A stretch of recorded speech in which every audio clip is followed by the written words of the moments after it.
আসসালামু আলাইকুম। Education care Facebook page এবং ইউটিউব চ্যানেলে ষষ্ঠ শ্রেণীর নতুন আরেকটি কবিতাতে সবাইকে স্বাগতম। সুপ্রিয় শিক্ষার্থীরা, আজকে আমাদের কবিতাটির নাম পাখির কাছে ফুলের কাছে, যেটি লিখেছেন আল মাহমুদ। শিক্ষার্থীরা, এই পাখির কাছে ফুলের কাছে আল মাহমুদের লেখা যে কবিতাটি রয়েছে, এই কবিতাটির নমুনা প্রশ্ন অর্থাৎ বহুনির্বাচনী প্রশ্ন এবং সৃজনশীল প্রশ্নের অ্যান্সারে থাকছে আজকের ক্লাসে। তো দেরি না করে চলো শুরু করা যাক আজকের ক্লাসটি। শিক্ষার্থীরা, আমাদের প্রথম যে প্রশ্নটি রয়েছে, পাখির কাছে ফুলের কাছে কবিতায় কবি তার মনের কোন কথাটি বলতে চান? অ্যান্সার হবে নিঃস্বর্গ প্রেম, গ নম্বর। ২ নম্বর প্রশ্নটি বলা হয়েছে, পাখির কাছে ফুলের কাছে কবিতা অনুসারে প্রকৃতি মানুষের, সঠিক অ্যান্সারটি হবে পরমাত্মীয়।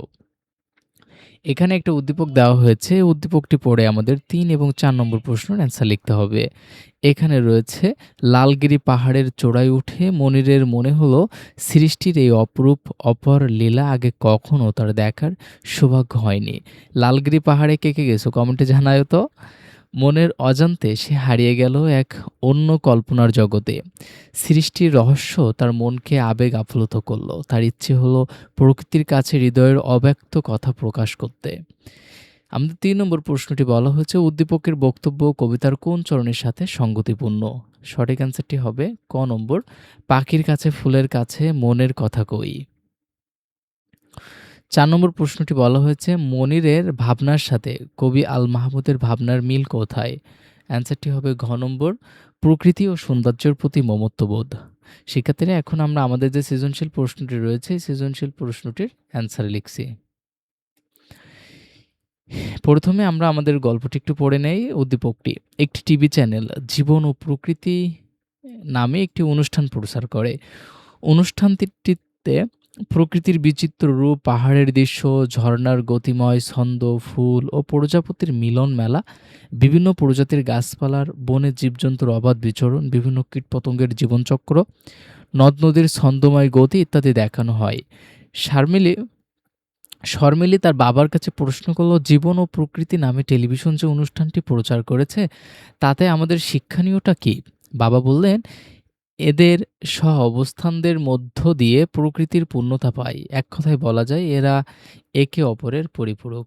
আমাদের ক নম্বর প্রশ্নটি বলা হচ্ছে, পাখির কাছে ফুলের কাছে কবিতায় কোথায় আজ কাব্য হয়? সঠিক অ্যান্সারটি দেখে নাও। শিক্ষার্থীরা, সুপ্রিয় শিক্ষার্থীরা, তোমরা দেখতে পাচ্ছ একটি টিভি চ্যানেলে জীবন প্রকৃতি নামে এই উদ্দীপকটি আমরা পড়লাম। আমাদের প্রথম যে প্রশ্নটি দেওয়া হয়েছে, কবি আল মাহমুদ কত সালে জন্মগ্রহণ করেন? এটার সঠিক অ্যান্সার হবে কবি আল মাহমুদ ১৯৩৬ সালে জন্মগ্রহণ করেন। খ নম্বর যে প্রশ্নটি রয়েছে, কবি পাখির কাছে ফুলের কাছে কবিতায় কিভাবে নিঃস্বর্গ প্রেম প্রকাশ করেছেন?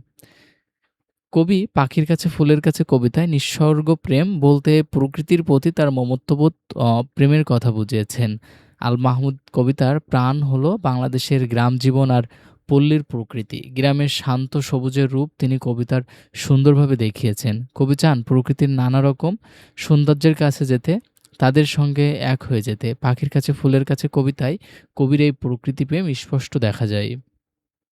গ নম্বর যে প্রশ্নটি বলা হয়েছে, উদ্দীপকে বর্ণিত অনুষ্ঠানটি কোন অর্থে পাখির কাছে ফুলের কাছে কবিতার প্রতিচ্ছবি ব্যাখ্যা করো। অ্যান্সারটি দেখে নাও। উদ্দীপকে বর্ণিত অনুষ্ঠানটি জড় প্রকৃতি আর জীব প্রকৃতির সঙ্গে নিবিড়ভাবে সম্পর্কের অর্থে আমার পঠিত পাখির কাছে ফুলের কাছে কবিতার প্রতিচ্ছবি। প্রকৃতির সব উপাদান একসাথে মিলে এর নানা রকম রূপ তৈরি করে। প্রকৃতিতে সবকিছু একে অপরের সঙ্গে জড়িয়ে আছে বলেই এত সুন্দর লাগে। উদ্দীপকে টিভিতে প্রচারিত জীবন ও প্রকৃতি নামের অনুষ্ঠানে প্রকৃতির নানা রূপ দেখানো হয়। পাহাড়, ঝর্ণার বয়ে চলা, ফুল আর প্রজাপতির মিলন, নানা ধরনের গাছপালা, পশুপাখির স্বাধীনভাবে চলাফেরা, নদ-নদীর বয়ে চলার দৃশ্য ইত্যাদি। পাখির কাছে ফুলের কাছে কবিতাতেও আছে নারকেল গাছের মাথার চাঁদ, লাল দিঘির পাহাড়, সামনে জোনাকিদের আলো জ্বালানো, দিঘির কালো জলে ফুলের হাসি। পাখি সবকিছু মিলিয়ে প্রকৃতির নানা রূপ ফুটে উঠেছে। তাই বলা যায়, প্রকৃতির সব উপাদান একসাথে থাকায় উদ্দীপকটি এই কবিতার সঙ্গে মিল পাওয়া যায়।